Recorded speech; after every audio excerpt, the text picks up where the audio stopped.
एक एक खेत पहुंचकर कलेक्टर रुचिका चौहान ने किसानों से की चर्चा। आप जो ये फोटो देख रहे हैं ये कश्मीर या स्विट्जरलैंड का नहीं है, यह मध्य प्रदेश के ग्वालियर जिले स्थित डबरा के पास उन गांव का है जहां पर कल रात में ओलावृष्टि से फसलें तबाह हो गई। ओलावृष्टि इस कदर हुई कि ओलावृष्टि से नहर किनारे बनी हुई सड़क पूरी तरह ढक गई। सूचना मिलते ही कलेक्टर रुचिका चौहान ओलावृष्टि की सूचना मिलने पर मौके पर पहुंची। जिले के भितरवार क्षेत्र में सोमवार की रात को ओलावृष्टि की सूचना मिलने पर कलेक्टर श्रीमती रुचिका चौहान ने बड़की सराय एवं सिकरौदा गांव में पहुंचकर ओलावृष्टि से प्रभावित क्षेत्र का निरीक्षण किया एवं प्रभावित किसानों से चर्चा की।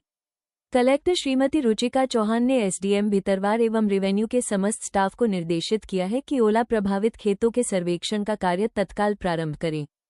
उन्होंने स्पष्ट निर्देश दिए हैं कि कोई भी प्रभावित किसान सर्वेक्षण में वंचित नहीं रहना चाहिए, साथ ही किसी भी गलत व्यक्ति का नाम सर्वेक्षण में नहीं जुड़ना चाहिए। ओलावृष्टि की सूचना पर क्षेत्र में नहीं पहुंचने पर बड़कीसराय के पटवारी संजय शर्मा को कार्य के प्रति उदासीनता एवं लापरवाही बरतने पर तत्काल प्रभाव से निलंबित करने के आदेश दिए हैं। कलेक्टर श्रीमती रुचिका चौहान ने भ्रमण के दौरान अनुविभागीय अधिकारी राजस्व भितरवार श्री राजीव समाधिया को निर्देशित किया है कि ओला प्रभावित सभी ग्रामों में प्रारंभिक सर्वेक्षण का कार्य तत्परता से प्रारंभ किया जाए। सर्वेक्षण के दौरान प्रभावित हुए सभी किसानों की सूची नाम एवं रकबे के साथ तैयार की जाए। उन्होंने ये भी निर्देशित किया है कि ओला प्रभावित कोई भी किसान प्रारंभिक सर्वेक्षण में छूटना नहीं चाहिए। ओलावृष्टि के 4-5 दिन बाद कृषि विभाग के दल के माध्यम से भी जिले में सर्वेक्षण का कार्य कराया जाएगा। निरीक्षण के दौरान कलेक्टर ने प्रभावित किसानों से विस्तार से चर्चा की। उन्होंने सभी को आश्वस्त किया है कि प्रदेश के मुख्यमंत्री डॉक्टर मोहन यादव के निर्देश पर ओला प्रभावितों का सर्वेक्षण कार्य तत्परता से किया जाएगा।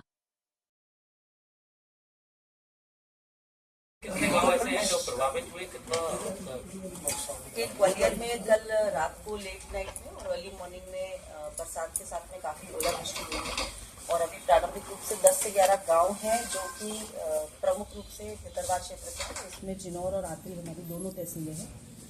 जो नहर के साइड में दोनों तरफ एक अराउंड 500 मीटर की पट्टी में जो सारे पैरेलल खेत है वहाँ पर अभी लॉस देखने को मिल रहा है और मुख्य रूप से यहाँ पर गेहूं की फसल थी तो जो गेहूं की बालियां हैं वो टूटी हुई दिख रही हैं और ये जहाँ जहाँ ओलावृष्टि हुई है इसका आज हम लोगों ने प्रारंभिक लिस्टिंग करना प्रारंभ कर दिया है और साथ ही धूप आने के 3 से 4 दिन में इसके क्रॉप में फिर से कुछ चेंजेस होते हैं तो कृषि की टीम को 3 से 4 दिन के बाद में पुनः स्पॉट पर भेजा जाएगा। 2 प्रकार की कंडीशन होती है, कहीं पर क्रॉप पूरी तरह से सड़ जाता है और कहीं पर है जो वो पौधे जीवित हो जाते हैं। तो आरबीसी के तहत तो इन प्रावधानों को हम लोग चेक करके इनका केसेस बनाएंगे ही। साथ ही हमारा जो क्रॉप इंश्योरेंस होता है जिन किसानों ने अपना कृषि का बीमा कराया हुआ है वो सभी लोग 14447 एक नंबर है जिसके किसान को कॉल करना होता है और अपने खेत की डैमेज की सूचना नंबर पर देनी होती है तो जिससे कि क्रॉप इंश्योरेंस वाली कंपनीज की टीम भी उनके खेत को विजिट करते हैं। हाँ, ये हमारा पंचायत गाँव का नाम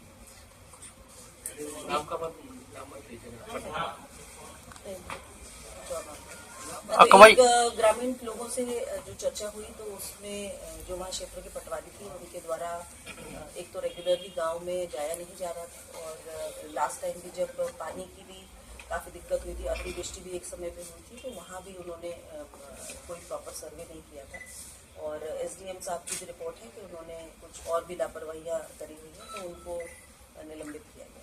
टूरिज्म को लेकर कुछ नया प्लान है उसको लेकर आपने एक्टिविटी की है, क्या प्लान है और किस तरह से एजुकेटेड करेंगे? ये स्वदेश दर्शन योजना है हमारे पर्यटन विभाग की, तो उसका स्वदेश दर्शन योजना 2.0 में इसमें जो फूलबाग का क्षेत्र है उसके आसपास का एक पूरा एरिया आइडेंटिफाई किया गया है जिसको एक्सपीरियंस जोन के रूप में डेवलप करने का कार्य चल रहा है। इसमें शासन की तरफ से एजेंसी नियुक्त हो गई है और वो एजेंसी आके अपना प्रारंभिक कार्य करना भी प्रारंभ कर चुकी है। ये जो एजेंसी है ये हमारे मोती महल का जो हिस्टोरिक पार्ट है उसके रेस्टोरेशन, वहाँ पर एक फूड स्ट्रीट को डेवलप करना, जो पब्लिक कम्युनिटीज होती हैं यानी कि जो आपके वॉशरूम्स इत्यादि हैं उनको तैयार करना, वेस्ट डिस्पोजल की पूरी व्यवस्था करना और इनको कार्यों को कंप्लीट करने के बाद में वो एज उसको ऑपरेट भी करेंगे 20 वर्ष के लिए। तो ये पहली बार है जिसमें कि कार्य करना भी एजेंसी को है और उसको ऑपरेट भी वही करेंगे। तो ये ओवरऑल एक ग्वालियर के कल्चर को, हिस्ट्री को एक्सपीरियंस के रूप में लोगों के लिए वो बन सके। उसमें पार्किंग का भी प्रावधान है, पार्किंग स्पेसेस डेवलप करना। कुछ स्ट्रीट्स हैं जो उसमें कम्प्लीटली नो व्हीकल रहेंगी, तो जो फूड स्ट्रीट है वहाँ तक बैक लेन इत्यादि तैयार करना, जिससे कि जो वेंडर्स हैं उनका सामान भी पहुँच सके। तो एक निश्चित रूप से अच्छा प्रयास है और इसको कितना ज़्यादा हम लोग इको फ्रेंडली बना सके उसको लेकर भी काफ़ी बात हुई। तो जो हम पेवर इत्यादि का कार्य करेंगे वो पेवर्स के बीच में भी प्लांटेशन हो, लैंडस्केपिंग हो, ग्रीन एरिया को काफ़ी ज़्यादा किया जा सके। क्योंकि हम लोगों को पैदल चलना प्रमोट कर रहे हैं, वो एक अच्छा एनवायरनमेंट भी उन लोगों को उस क्षेत्र में।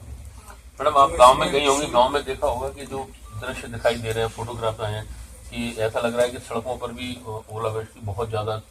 तो ऐसा लगता है कौन सी फसल ज्यादा बर्बाद हुई है, किस गांव में ज्यादा नुकसान हुआ है, क्या क्या मैंने हुआ आपको जैसे बताया 10 से 11 गांव हैं, इसमें दोनों तहसीलों के हैं, आतरी और चिनौर, मतलब लगे लगे हैं। कछुआ एक ग्राम है, फिर एक हमारा सिकरौदा है और सिकरौदा के पास ही जिसका मैं नाम मिस करें, वहाँ पे हम काफी दे चुके थे।